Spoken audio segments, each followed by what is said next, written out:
Hello, welcome back ulit sa ating YouTube channel. So ngayon, mag-update tayo dito. May nagko-comment natin sa atin na kung pwede daw natin mapasyalan yung South Sabana na 3 palapag. So kung dito sa Naik, ito lang po yung alam ko na ginagawa ko dito sa Naik. Ikutan natin siya paikot. So papunta dun sa main road paikot para makita natin yung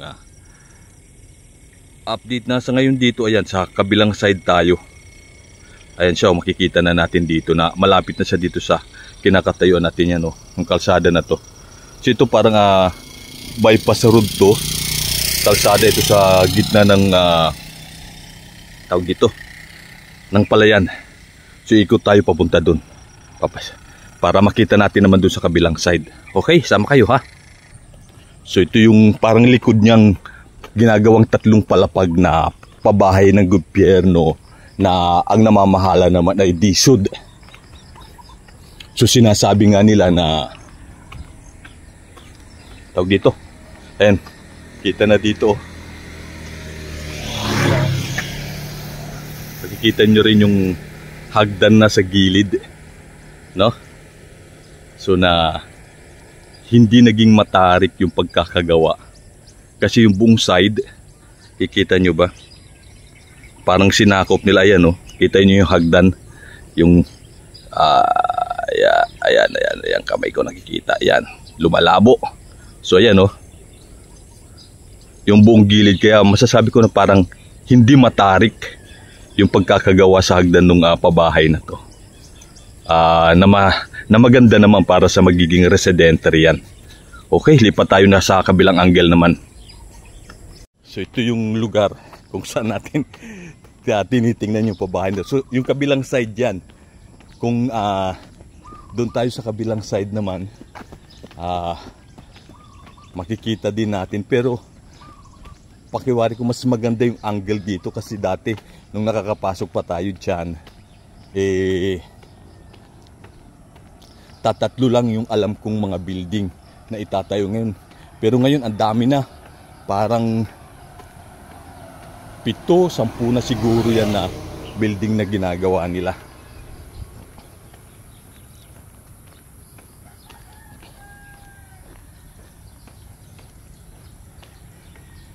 Ay, kala ko nakikita na rito. Diyan natatabunan ng mga kapunuan na yan. Pero paglagpas natin riyan, makikita na natin doon sa kabilang side na yon. At yung makikita nyo yung highway na yan, main road na yan.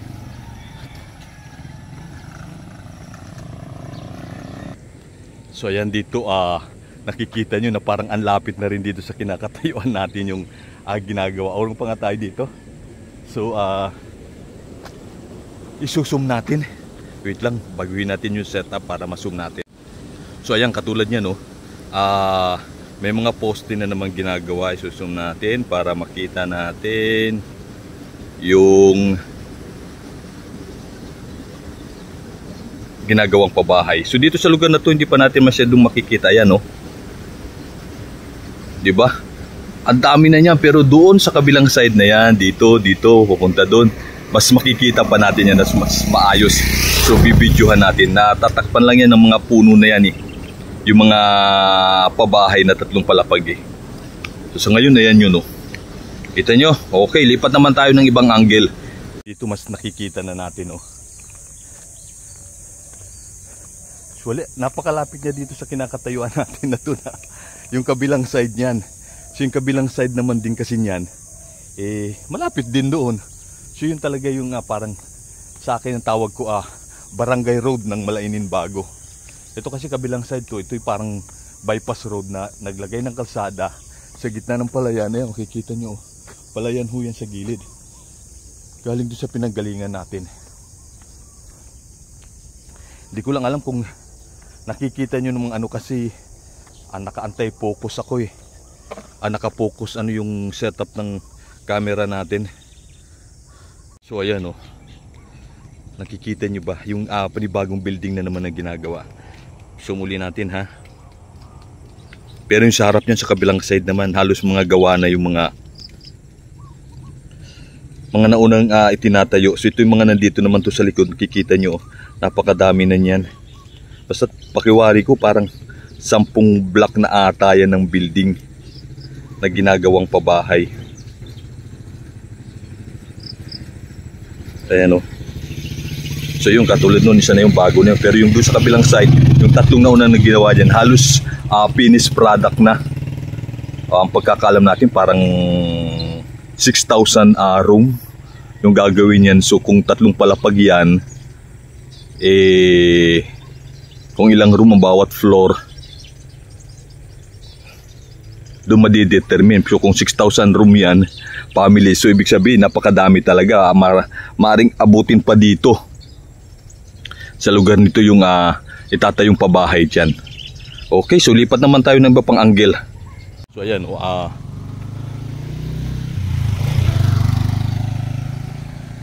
ayun siya. Ayun, nakikita nyo ba? Parang nasisilaw kasi ako sa araw. Parang tuloy, nasisilaw talaga. Kaya parang ang dilim ng tingin ko sa camera natin. So ito yung daan na to. Ayun, ikot ko dun sa kabilang side sa pinanggalingan natin yan. Mahaba yan dun. So ayan, kapiraso na lang yung highway na. So dito, kikita nyo na yung mga naunang ginawa na, ayun, may mga pintura na. Sa akin maganda ko yung hagdan kasi parang hindi sa matarik, no? Parang mahaba. Mahaba yung pagkakagawa. Okay. So pinakikita ko rin sa inyo yung lugar. Ito din yung lugar. Nagtry yung kausapin na sana makapagpaalam tayo na kung pwede natin makuha sa loob. So sa kasamang palad, wala yung mga boss. So kaya hindi tayo na nakapag-video sa mismong lugar kasi nga siyempre yung mga in charge sa pagpagawa noon, hindi tayo nakapagpaalam, wala rin sila, mga busy. So tatry natin talaga na sana, hopefully pagdating ng araw makapag-video tayo mismo doon sa loob, or hindi, kung hindi naman kung papala rin tayo na magkaroon tayo ng drone na balang araw na po pwede nating makuna ng malapitan kahit hindi tayo makapasok doon. Pero mas the best sana na mabidyohan natin mismo doon sa area o sa loob mismo, na makita natin yung room kung gaano kalaki at kung gaano ba kaganda yung ginagawa nilang pabahay na yan, na under this na sinasabi nilang pabahay para sa lahat ng problema. Pilipino. Ang problem lang is may mga nagko-comment na sa ating comment section. So ito na yung main road, lumabas na tayo, galing tayo doon, di ba? Kita na, ito na yung main road. Pagka pumunta ka doon ay papuntang Ternate na yung Kabyang. Lusot din ang Batangas. Dito tayo pupunta sa kabilang side. Okay, so makikita naman natin dito sa gitna yung pabahay na yun natin na mas malapit pa, at mas makikita natin ng kahit paano sabi ko maayos. Sa ngayon yun lang muna. Okay, so okay, ito naman yung kuha naman natin dito sa may highway. So halos dito nakikita mo na ng mas malapitan yung pabahay na yan. So yung highway, ito na highway ayan highway yan, at ayan na mismo yung pabahay na yan. Isusum natin, ha.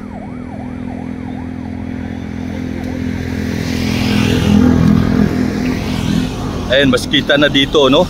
Mas kita na natin yung iba pang building. Pero pag ikot pa natin dun sa kabila, dito sa kabila niyan, sa harapan, mas makikita na natin siya ng maayos. Gusto ko lang ipakita ko sa inyo yung parang 360 dating. Yung mismong pag-ikot niya, yung kinalalagyan ng pabahay na yan. So ayan naman yung kabilang side. Ito yung highway. Tapos ito na. Napakalapit na nito yung main road. Ayan flying bee na yan dyan, diba? Tapos ayan na, papunta tayo dun sa loob na yun. O isusum natin, ha, para makita nyo rin. Layo din kasi, pero pagka dito kayo sa actual, halos napakalapit na. Ayan na siya, diba? Lilipat pa ulit tayo ng panibagong angle. Ito, malapit na. mas kitang kita na natin yung pabahay na to.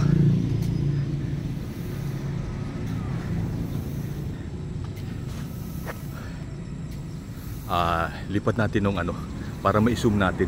Pero napakalapit na yan dito. Pagka dito kayo sa highway na to ng Barangay Malainin Bago Road, no? So katapat itong Church of Jesus the Glorious. Lapit na nito, makikita na ninyo na malapitan. Kita nyo, lipat natin para ma-zoom natin. So yan na siya.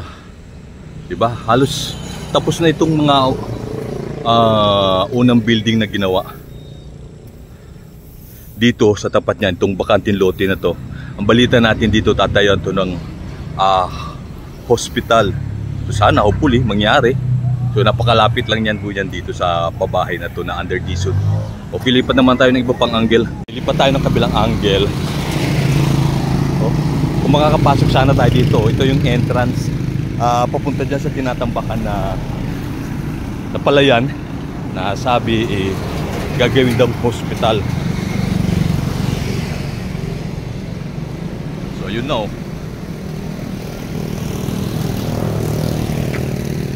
kita na dito at lipat pa tayo. So inukutan talaga natin itong lugar. Mas kita dito na siya yung mga gawa na.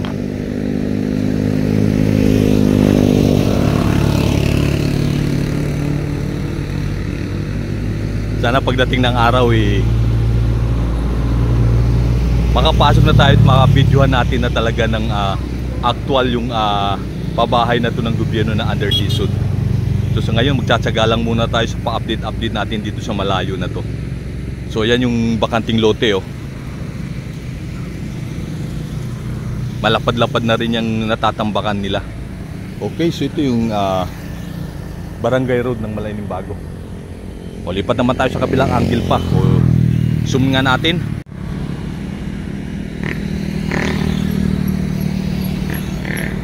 So ayan. Dami na niyan. Pakiwari ko 10 building na to. Kasi yung una, yung nadudun lang yan sa loob eh. Yung may kulay na yun na parang yellow.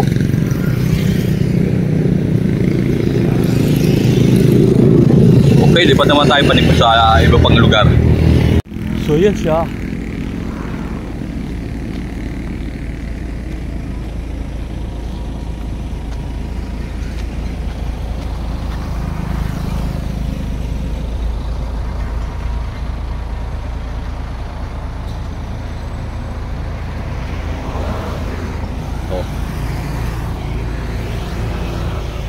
Pinakita.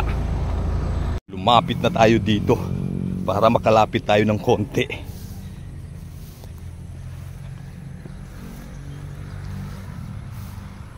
So ayan, oh. Pero parang ang layo pa rin. Pero pagka dito tayo sa video natin parang ang layo. Pero pagka nandito kayo, lapit na niya, no? Nice. Ayan na. Halos gawa na, upo na yung mga unang building na itinayo.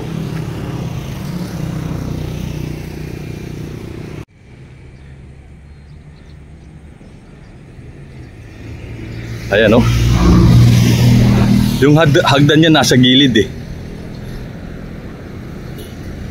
So kaya hindi ganun katarik yung pagkakagawa ng hagdan. So sana pagdating ng araw makakapasok na tayo dyan.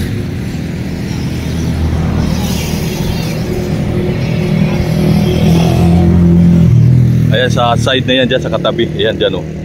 Dyan itatayo yung hospital na plano nila. So ito yung lugar. Ayun lang dun yung main entrance. Okay, go na ulit tayo. So ayun naman yung kabilang angle niya rin. Tapos yan yung lugar. Palabas yan, papunta yan dun sa main road. Pagka dito ka sa kabilang side, ito na yung entrance. So dito ka papasok. Yan na. Ito na yung entrance. So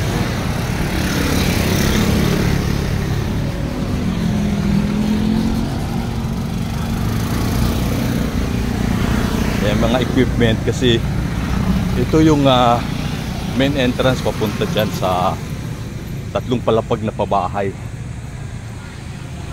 So baka nagkakamali kayo, magkaiba yan sa NHA. Hindi yan under NHA, ito under DSUD po yan. So kikita nyo, ayun yung design nya. Ayan o, Golden Sunrise. Papasok dyan sa loob.